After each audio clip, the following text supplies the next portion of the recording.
GST invoice rules के अंदर कुछ चेंजेस किए गए हैं जो एडवाइजरी इशू की गई 12 अप्रैल 2023 को, जो कि 1 मई 2023 से एप्लीकेबल है। हम पता करते हैं ये किस पे एप्लीकेबल है, क्या लिमिट दी गई है इसके अंदर। मैं CA Vipin Mishra, taxation with VMC में आपका स्वागत है। अगर आपने भी अभी हमारे चैनल को सब्सक्राइब नहीं किया है तो चैनल को सब्सक्राइब करें एंड बेल आइकन दबाना ना भूलें। तो सबसे पहले तो हम पता करते हैं, एक हम इशू करते हैं इनवॉइस और एक करते हैं ई इनवॉइस। इनवॉइस तो सबके लिए एप्लीकेबल है, लेकिन ई इनवॉइस की लिमिट इन्होंने 10 करोड़ और उससे अबव वाली टर्नओवर के लिए दे रखी है। यानी कि जिनकी टर्नओवर 10 करोड़ और उससे ज्यादा है उनको ई इनवॉइस इशू करना मैंडेटरी है, और उससे कम वालों के लिए सिर्फ इनवॉइस से काम चलता है। तो पहले जनरल प्रैक्टिस क्या होती थी कि हम एक इनवॉइस इशू करते थे, उसके बाद हम उसमें एक गैप कर लेते थे, 10 to 15 डेज भी अगर गैप कर लिया और उसके बाद हमने ई इनवॉइस इशू किया तो कोई दिक्कत नहीं थी, क्योंकि कोई टाइम लिमिट सेट नहीं थी।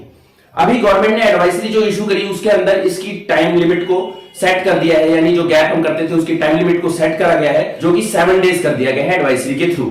यानी अगर आप कोई इनवॉइस इशू करते हैं उसके 7 डेज के अंदर ही आपको उसका इनवॉइस इशू करना है, अदरवाइज 8th डे वो जो पोर्टल है वो आपको इनवॉइस इशू नहीं करने देगा। यानी जो हम जनरल प्रैक्टिस करते थे कि हम अपना इनवॉइस इशू कर दिया और इनवॉइस बाद में इशू करते थे, वो इस प्रैक्टिस को हमें बंद करना पड़ेगा और उसका तुरंत ही हमें इनवॉइस बनाना पड़ेगा।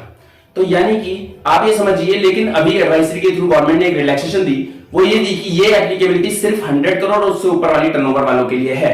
यानी कि जिनकी टर्नओवर 100 करोड़ और उससे ज्यादा है उन्हीं के लिए टाइम लिमिट का इंप्लीमेंटेशन किया गया है। लेकिन आप ध्यान रखिए, जैसे कि इनवॉइस के लिए जनरेट करने के लिए इन्होंने लिमिट पहले बहुत ज्यादा रखी थी, फिर कम करते गए, तो यानी कि हम पे भी एप्लीकेबल होने वाला है।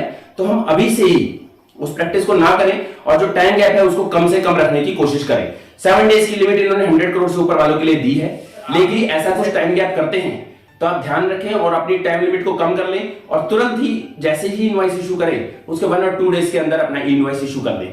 तो इस एडवाइजरी के माध्यम से गवर्नमेंट ये करना चाहती है कि अब इस गैप को भी खत्म करके, यानी हम रियल टाइम बेसिस पे आने वाले हैं।